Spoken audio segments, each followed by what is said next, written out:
What's going on, friends? These are some interesting times we're living in, and when it comes to Harley-Davidson, it is no exception. Anymore these days, it seems like Harley-Davidson has absolutely forgotten who they are, and they've spent more time trying to modernize and chase down doing what everybody else is doing out there. But maybe at the same time, Harley-Davidson might need to pump the brakes a little bit, reverse course, and remember that people buy a Harley-Davidson because it's literally unlike any other motorcycle out there. For years, Harley-Davidson has tried and failed to branch out into different avenues. But the reason why people usually buy a Harley-Davidson is you want something different. You want a specific look, a specific ride, and a specific feel, and that is exactly what Harley-Davidson motorcycles offer. Harley-Davidson is all about kind of being the old school air and oil cooled V-twin. Now, it's not that I disagree that Harley-Davidson probably doesn't need to modernize a little bit and branch out and have some different offerings, but at the same time, they still really need to keep their focus on what sells on a Harley-Davidson motorcycle, and that is kind of that classic look and feel. But here lately, Harley-Davidson has done everything to just try and get away from that and be like everybody else, and it's absolutely not working in my opinion. Guys, please don't forget, if you enjoyed today's video, don't forget to hit that like button and consider subscribing to the channel if you haven't done so already. Now, in light of the recent news and the crazy debacles going on in the world and every other corporation out there, I'm going to use Cracker Barrel as an example.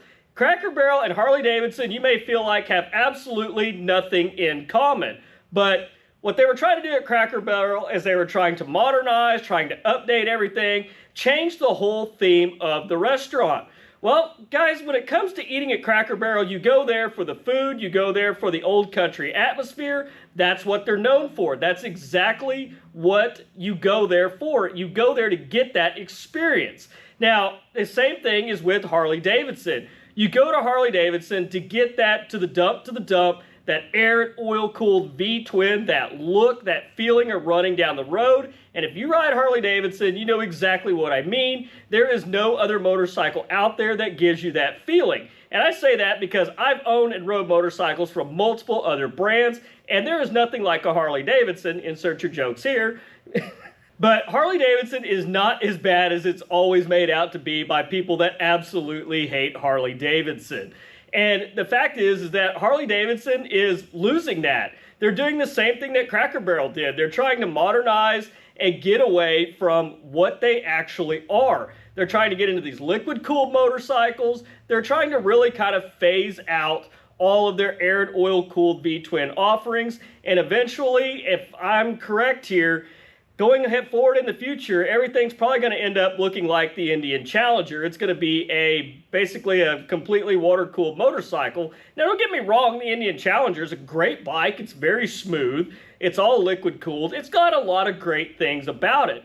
But at the same time, it's still not that air and oil-cooled V-twin that everybody comes to love. Now, I agree that Harley-Davidson does need to modernize and does need to move forward a little bit in some aspects.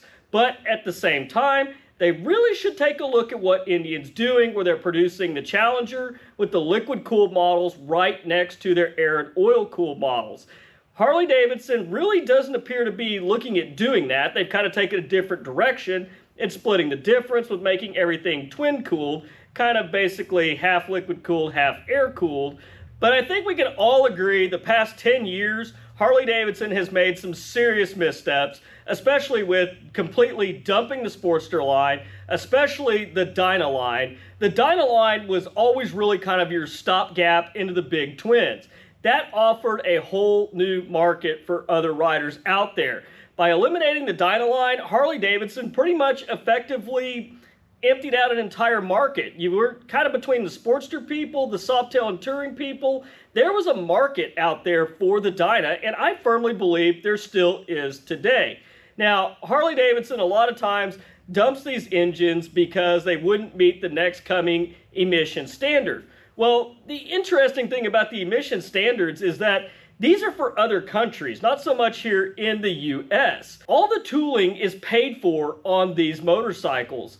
Why not go out and produce these, have your newer Harley-Davidsons, and then still offer some of your most popular classic models? If you offer some of your old classic models, you open up a whole new market again into Harley-Davidson. Now, with the tooling and everything being paid for, which I would assume that it's been paid for years, as long as they've made these motorcycles, you can actually put these out there and maybe sell them at a little lower price. I know that's not what Harley-Davidson wants to hear, but here is the issue. It comes down to the management at Harley-Davidson. They look at their classic motorcycles like their Dyna and their Evolution Sportster, and they see these bikes as old and outdated, and they see what everybody else is doing out on the market. Well, those decisions to me are really made in a bubble, because it's hard to run a business from up in your tower at Harley-Davidson, looking at numbers and looking at different stats and things like that. You really truly don't know what's going on out there.